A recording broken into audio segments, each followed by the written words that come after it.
Hi friends, मैं हूं आपका दोस्त सलामत अली खान और आपका स्वागत है आपके अपने यूट्यूब चैनल पर। आज इस वॉल्यूम में हम डिस्कस करने जा रहे हैं लिटरेरी फॉर्म सोनेट को। सोनेट वर्ड की उत्पत्ति इटालियन वर्ड सोनेटो से हुई है, जिसका लिटरेरी मीन होता है अ लिटिल सॉन्ग या अ लिटिल साउंड। ये एक ऐसी पोएम है जो 14 लाइन्स की होती है और जिसे आयम्बिक पेंटामीटर में लिखा जाता है और इसकी एक कॉम्प्लेक्स राइम स्कीम भी होती है।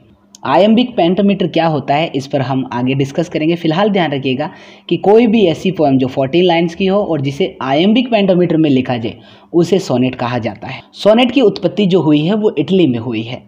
13th सेंचुरी के अंतर्गत इसको इन्वेंट करने वाला सिसिलियन स्कूल था। सिसिलियन एक प्लेस है इटली के अंदर। इस स्कूल के हेड थे जियाकोमो डा लेंटिनी, जिनको इसका क्रेडिट जाता है सोनेट को ईजाद करने का। इटली में इस फॉर्म को पूरे तरीके से पॉपुलर करने का श्रेय जाता है इटालियन पोइट फ्रांसिस्को पेट्रार्को, जिन्होंने 14th सेंचुरी में इटालियन रेनेसा के दौरान इस फॉर्म को पॉपुलराइज किया था और उन्हें ही सोनेट्स के फादर के रूप में जाना जाता है। हालांकि सोनेट का प्रारंभ जो था वो इटली में जियाकोमो डा लेंटिनी ने किया था, लेकिन इसको पॉपुलर फ्रांसिस्को पेट्रार्क ने बनाया था, इसीलिए पेट्रार्क को ही फादर ऑफ सोनेट्स कहा जाता है। इस चीज़ को ध्यान रखिएगा। पेट्रार्क ने अपनी सोनेट्स एड्रेस की थी अपनी बिलव्ड लोरा को। तो इस प्रकार से सोनेट्स प्रारंभ में एक लव पोएम्स के रूप में लिखी जाती थी। इसकी थीम जो थी वो लव थी।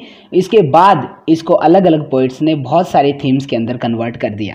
इटली के बाद इसे इंग्लैंड में लाने का श्रेय जाता है थॉमस वेट को, जिन्होंने बहुत सारी पेट्रार्कल सोनेट्स को इंग्लिश में ट्रांसलेट किया। इसीलिए इंग्लिश लिटरेचर में सोनेट को इंट्रोड्यूस करवाने का श्रेय जाता है थॉमस वेट को। तो कहने का मतलब सोनेट का फादर तो माना जाता है फ्रांसिस्को पेट्रार्क को, लेकिन इंग्लिश सोनेट्स का फादर कहा जाता है थॉमस वेट को, जिन्होंने 16th सेंचुरी के अंतर्गत इंग्लैंड के अंदर सोनेट को इंट्रोड्यूस करवाया था। और इस लिटरेरी फॉर्म के लिए सोनेट का जो सबसे पहले इस्तेमाल किया गया था वो किया गया था 1557 में। सरे की पोएम थी, उनके टाइटल के लिए सोनेट वर्ड का यूज किया गया था। तो जनरल सी बात है कि सोनेट का विकास जो था वो इटली से हुआ था और वहां से इसे इंग्लैंड में लाने का श्रेय थॉमस वेट को जाता है। पेट्रार्कन फॉर्म को बहुत सारे पोइट्स ने अडॉप्ट किया था, जिनमें जॉन मिल्टन है, विलियम वर्ड्सवर्थ है, क्रिस्टियाना रोजेटी है, डीजी रोजेटी है और बहुत सारे सोनेटियर्स जो थे इन्होंने इसको अडॉप्ट किया था। ध्यान रखिएगा, सोनेट को लिखने वाले को सोनेटियर कहा जाता है। तो इंग्लैंड के अंदर थॉमस वेट ने इसे इंट्रोड्यूस करवाया। उसके बाद अर्ल ऑफ सरे जो कि हेनरी हावर्ड थे, उन्होंने इसके अंदर एक्सपेरिमेंट करके 16th सेंचुरी के अंदर एक अलग ही स्टेंजा फॉर्म इजाद की थी और वही फॉर्म आज इंग्लिश सोनेट के रूप में जानी जाती है, जिसे शेक्सपियरियन सोनेट के रूप में भी जाना जाता है। इस चीज़ को बखूबी ध्यान रखिएगा कि फादर ऑफ इंग्लिश सोनेट्स की बात आती है तो वो है सर थॉमस वेट, और फादर ऑफ सोनेट्स की बात की जाए तो वो है पेट्रार्क। हेनरी हावर्ड ने इंग्लिश सोनेट के लिए एक राइमिंग पैटर्न तैयार किया था जो आज फॉलो किया जाता है, और जो राइम पैटर्न है AB CD CD EF और GG। इससे पहले कि हम सोनेट्स को क्लासीफाई करें, हमें कुछ वर्ड्स को ध्यान में रखना है। ध्यान रखिएगा, जब भी 2 लाइन का पेयर होता है उसे कपलेट कहा जाता है, और 3 लाइन जो भी स्टेंजा होता है उसे टर्स सेट कहा जाता है। 4 लाइन्स के स्टेंजा को क्वाट्रेन कहा जाता है। 6 लाइन के स्टेंजा को सेस्टेड कहा जाता है। 8 लाइन्स के स्टेंजा को ऑक्टेव कहा जाता है। इसके अलावा आपको ध्यान रखना है फूट क्या होता है। ध्यान रखिएगा, फूट एक पेयर होता है जिसके अंदर स्ट्रेस्ड और अनस्ट्रेस्ड सिलेबल होता है। कहने का मतलब 2 स्ट्रेस्ड और अनस्ट्रेस्ड सिलेबल के पेयर को एक फूट कहा जाता है। आयम्बिक मीटर के अंतर्गत क्या होता है, पहले अनस्ट्रेस्ड सिलेबल आता है, उसके बाद स्ट्रेस्ड सिलेबल आता है, और ये जो सीक्वेंस है वो चलता रहता है, तो उसे आयम्बिक मीटर कहा जाता है। और पेंटामीटर के अंतर्गत क्या होता है, 5 फीट होता है। कहने का मतलब टोटल 10 सिलेबल्स होते हैं, स्ट्रेस्ड और अनस्ट्रेस्ड। तो ये बात हमने देखी कि सोनेट को आयम्बिक पेंटामीटर में लिखा जाता है। कहने का मतलब इसमें 10 सिलेबल्स होंगे, 5 फीट होंगे। पहले अनस्ट्रेस्ड सिलेबल आएगा क्योंकि ये आयम्बिक मीटर है, उसके बाद स्ट्रेस्ड आएगा, फिर अनस्ट्रेस्ड आएगा, फिर स्ट्रेस्ड आएगा।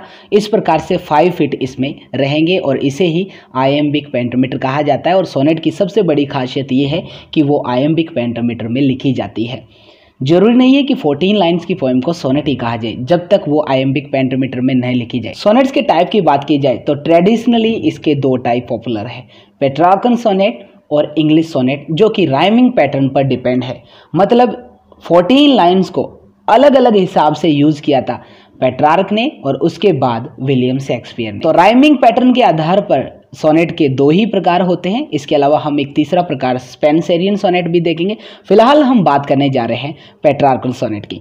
जैसे कि हमें पता है कि पेट्रार्क इटली के थे, इसीलिए इसे इटालियन सोनेट भी कहा जाता है। और ये जो है वो सोनेट की जो ओरिजिनल फॉर्म है वो है, इसीलिए इसे क्लासिकल सोनेट भी कहा जाता है। ध्यान रखिएगा, इसे पेट्रार्कल सोनेट इसलिए नहीं कहा जाता है कि पेट्रार्क ने इस सोनेट को स्टार्ट किया था, बल्कि पेट्रार्क ने इसे पॉपुलर किया था, इस वजह से इसे पेट्रार्कल सोनेट कहा जाता है। इसके दो पार्ट्स होते हैं, ध्यान रखिएगा, एक होता है ऑक्टेव पार्ट और एक होता है सेस्टेड पार्ट। कहने का मतलब हमने अभी देखा कि 8 लाइन्स का जो स्टेंजा होगा उसे कहा जाता है ऑक्टेव पार्ट और 6 लाइन्स के स्टेंजा को कहा जाता है सेस्टेड पार्ट। तो ऑक्टेव पार्ट के अंतर्गत ओपनिंग जो 8 लाइन्स होती है प्रारंभ की, उनको शामिल किया जाता है। और इसके अंतर्गत जो राइम स्कीम जो होती है वो इंटरलिंक होती है, जिसके अंतर्गत सेम ही आइडिया या सेम ही थीम चलती है। और इसकी राइम स्कीम जो होती है वो होती है A B B A B B A. कहने का मतलब पहली और 4th लाइन की राइमिंग आपस में होती है, सेकंड और थर्ड की होती है। उसके बाद वापस पहली के साथ 4th और 5th और 8th लाइन की राइमिंग होती है। उसी प्रकार से सेकंड और थर्ड लाइन के साथ 6th और 7th लाइन की राइमिंग होती है। पेट्रार्कल सोनेट के अंतर्गत ऑक्टेव पार्ट के अंतर्गत हमेशा एक प्रॉब्लम को शो किया जाता है, जिसका आंसर हमेशा सेस्टेड पार्ट में होता है। तो हम कह सकते हैं ऑक्टेव पार्ट में हमेशा प्रपोजिशन समस्या को दिखाया जाता है और सेस्टेड पार्ट में उसका रेजोल्यूशन हमें देखने को मिलता है, उसका समाधान हमें देखने को मिलता है। इसके बाद हम बात करते हैं सेस्टेड पार्ट की। सेस्टेड पार्ट के अंतर्गत जो क्लोजिंग 6 लाइन्स होती है उनको शामिल किया जाता है और ये हमेशा ऑक्टेव पार्ट के अंदर जो क्वेश्चन पुट किया जाता है उसका आंसर देता है। इसकी राइम स्कीम होती है CDE।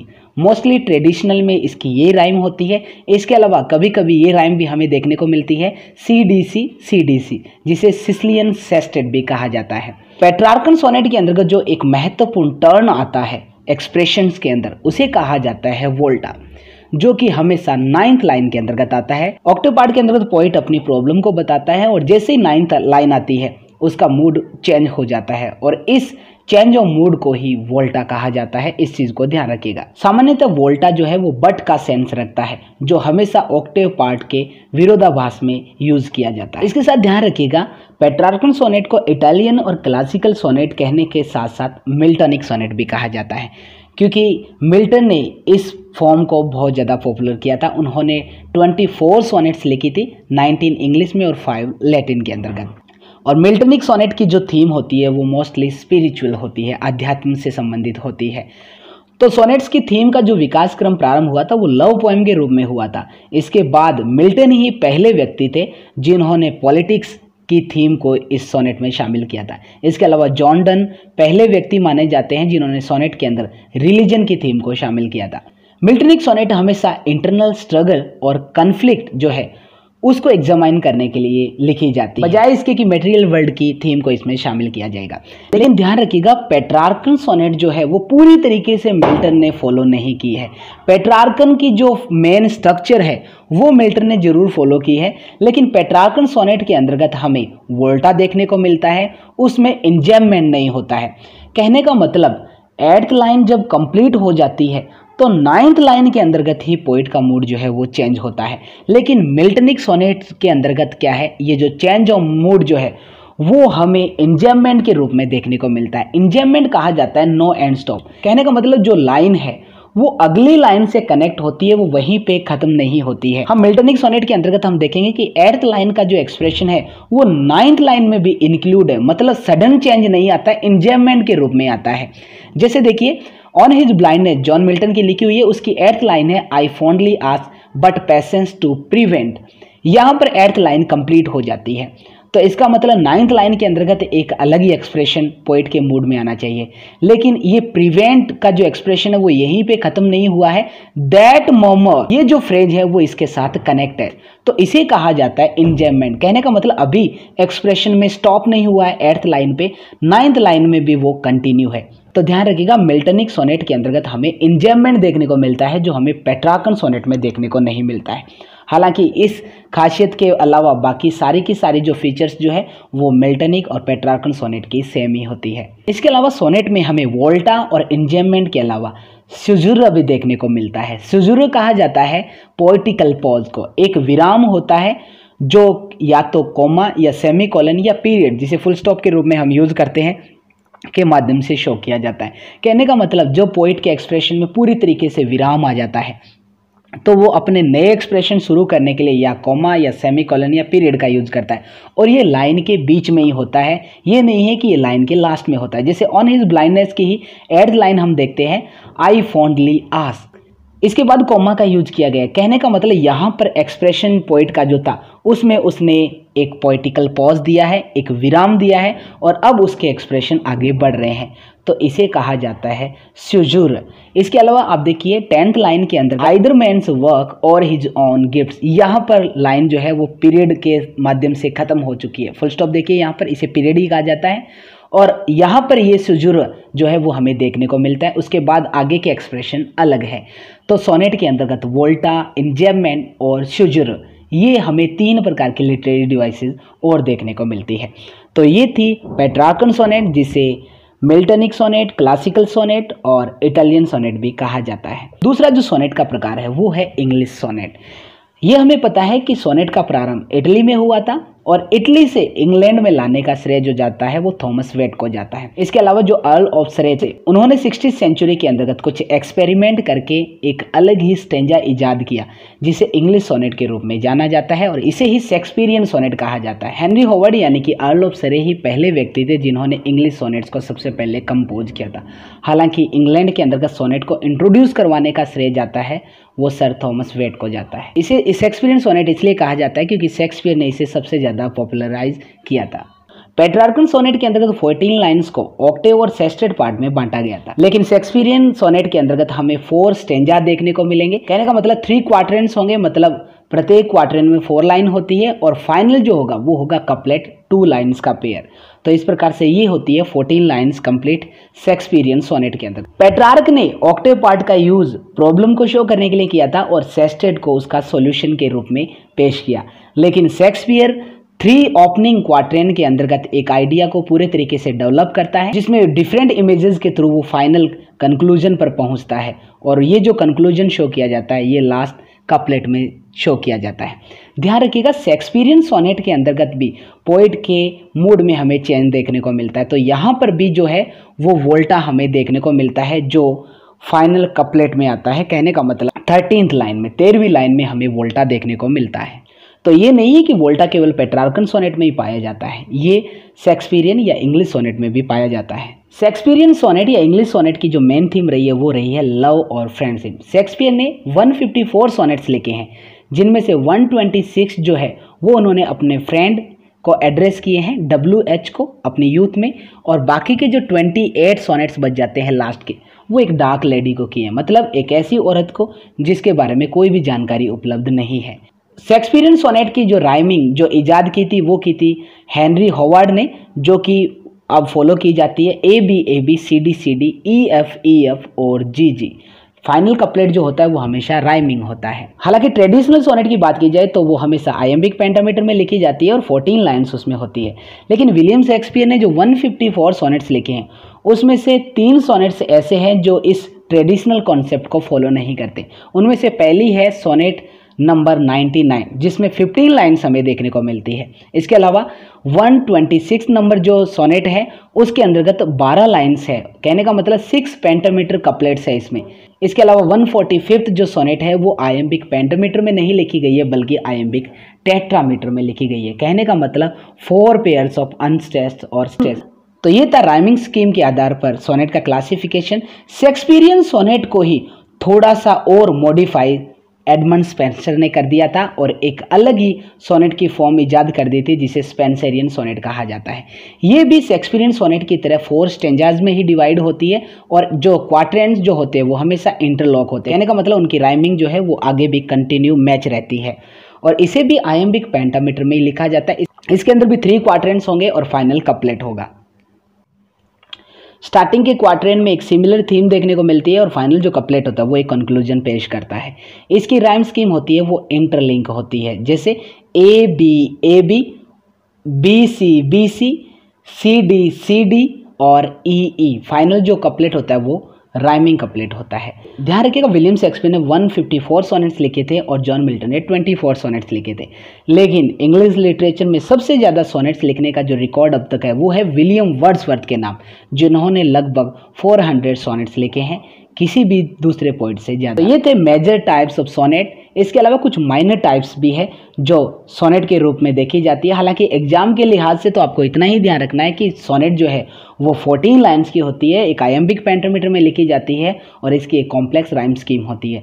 लेकिन कुछ ऐसी सोनेट्स भी होते हैं जो इस ट्रेडिशनल कॉन्सेप्ट को फॉलो नहीं करती है। कुछ पोइट्स ने अपने हिसाब से ही उनको इन्वेंट किया है, जिसमें पहला आता है कर्टल सोनेट। कर्टल सोनेट को डेवलप किया था G.M. हॉपकिंस ने। ये ट्रेडिशनल सोनेट से बिल्कुल अलग है। इसके अंतर्गत 10.5 लाइन होती है। स्टार्टिंग की 10 लाइन्स कंप्लीट पूरी होती है और लास्ट जो होती है वो हमेशा हाफ लाइन होती है और इस हाफ लाइन को टेल पीस कहा जाता है या टेल कहा जाता है, जिसके अंदर पूरी पोएम का कंक्लूजन छुपा रहता है। तो अगर इसकी स्ट्रक्चर की बात की जाए तो इसमें पहला एक सेस्टेट होता है, कहने का मतलब 6 लाइन स्टेंजा होता है। उसके बाद एक क्वाट्रेन होता है जो कि 4 लाइन्स का स्टेंजा होता है और बाद में जो आधी लाइन बचती है वो टेल पीस है। तो कहने का मतलब 1 sestet plus 1 quatrain plus 1 tail piece, इस हिसाब से कर्टल सोनेट बनती है। इसकी राइम स्कीम होती है ABC सेस्टेट की, उसके बाद क्वाट्रेन DBCD और लास्ट जो फाइनल लाइन बचती है वो B।